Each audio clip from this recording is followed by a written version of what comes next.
His fellow governors voted him the most effective governor in America. The son of Greek immigrants, he served his country in Korea. And inspired by a young president named Kennedy, he chose public service. 15 years later, Michael Dukakis became governor of Massachusetts.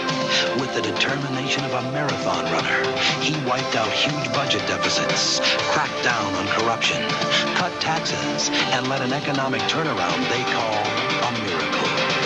Committed to making the American dream come true for everyone, he invested in daycare, job training, and education, and brought jobs and a future to people in need, including 40,000 welfare mothers.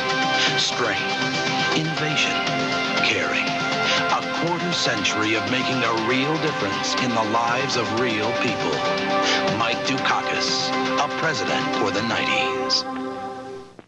For 12 years, he's battled the odds in one of America's poorest states and made steady progress. Arkansas is now first in the nation in job growth. Even Bush's own Secretary of Labor just called job growth in Arkansas enormous. He moved 17,000 people from welfare to work, kept taxes low. Arkansas has the second lowest tax burden in the country. No wonder his fellow governors, Democrats and Republicans, have named him the nation's most effective governor. Bill Clinton, for people for a change.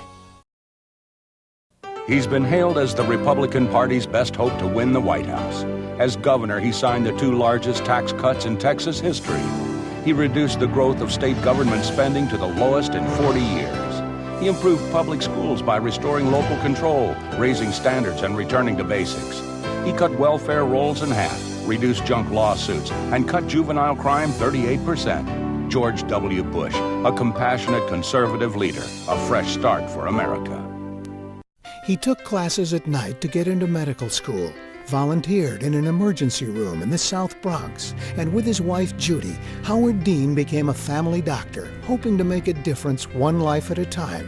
He became governor under the worst of circumstances and earned a reputation as a maverick and independent by turning a deficit into a surplus, creating jobs, raising the minimum wage twice, and balancing budgets 11 years in a row.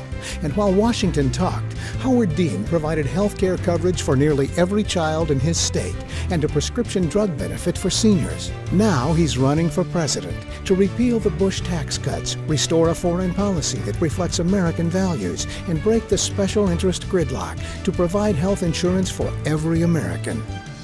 We can stop the special interests, but not without your help. I'm Howard Dean, and I approve this ad because the truth is, the power to change this country is in your hands, not mine.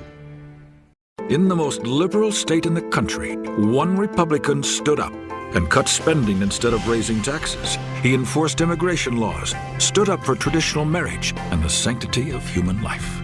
This isn't the time for us to shrink from conservative principles. It's a time for us to stand in strength, strong military, strong economy, strong families. In the toughest place, Mitt Romney's done the toughest things. I'm Mitt Romney, and I approve this message. We have an important choice to make about the direction of our country. If you want more DC politicians or more self-promoters, you've got options. I'm offering something different. Leadership, ideas, and a proven conservative record. As governor, I cut taxes, cut spending, balanced budgets, and Florida led the nation in job creation. Anybody can talk. I've delivered, and I hope to earn your support. I'm Jeb Bush, and I approve this message. We'd like to make an announcement. We will not stick our finger in the air to see which way the wind is blowing. We will take stands, important ones. I believe that we are standing at the threshold of a new era of American opportunity. If only we have the guts and have the foresight and have the courage. We will not talk about doing big things. We will do them. In Maryland, we passed a living wage. We passed marriage equality, and we passed the DREAM Act. We made our public schools the best in America 5 years in a row. We will allow ourselves to feel, but steel ourselves to act. The week that Baltimore erupted was a heartbreaking week for all of us. In so many places in our country, there are whole swaths of our population that feel unneeded, unrecognized, unnecessary, and unheard. We must do better as a people. We will never forget where we come from, but always remember where we're going. My dad was able to go to college only because of the GI Bill. He was from a fairly poor family in Pittsburgh, and only because of a far-seeing and generous nation, he was able to go to college. He was able to provide better for his family. And that's really what our country's all about at our best, is to recognize the potential in each individual to make us better as a whole nation. This is America. We don't coronate or hand out turns. We earn it. For Katrina, our state inherited 75,000 people in just a few days. And Mike instantly said, I want all my faith leaders to come forward. Your summer is over. Any denomination that had a camp, for instance, where they already had beds, they already had playgrounds, they already had cafeterias, he says, I need you to open up. We're going to put these new residents that we have into your camps. And every camp became another little town.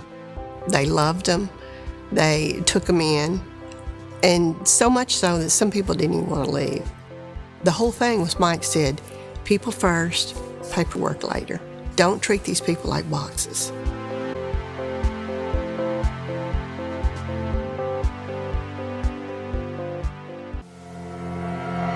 When the world lost its mind, when common sense suddenly became an uncommon virtue, Florida was a refuge of sanity, a citadel of freedom for our fellow Americans and even for people around the world. Ron DeSantis has decided to put his people first. Ron DeSantis taking a lot of heat over it, but he's not backing down. Florida's success has been made more difficult by the floundering federal establishment in Washington, D.C. An inflationary spending binge that has left our nation weaker and our citizens poorer. It has enacted pandemic restrictions and mandates. It has recklessly facilitated open borders. It has imposed an energy policy that has crippled our nation's domestic production. This has caused many to be pessimistic about the country's future. Some even say that failure is inevitable.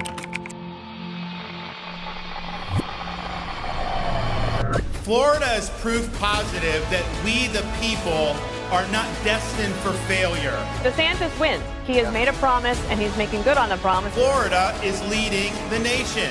We are the nation's fastest growing state. We rank number 1 in education freedom. We are number 1 in economic freedom. Florida also ranks number 1 in public higher education. This is a record we can all be proud of. That's why the left hates Governor DeSantis, because he's a winner. That's what the guy does. He wins. Decline is a choice. Success is attainable. And freedom is worth fighting for. It's a great day in South Carolina. We cut taxes, we paid down our debt, and South Carolina was proud. We built more BMWs than any place in the world. We brought in Mercedes-Benz, we brought in Volvo, 5 international tire companies, and yes, they were referring to us as the beast of the Southeast, which I still love. We brought that 11% down to 4%. We were union busters and said, don't come into this state. We went a step further and we said that we were going to start making South Carolina work again. We opened up industry, we opened up business, we started getting our kids back on track. There were so many things that we did together. And when you think about all of that, just think about if we can translate that over.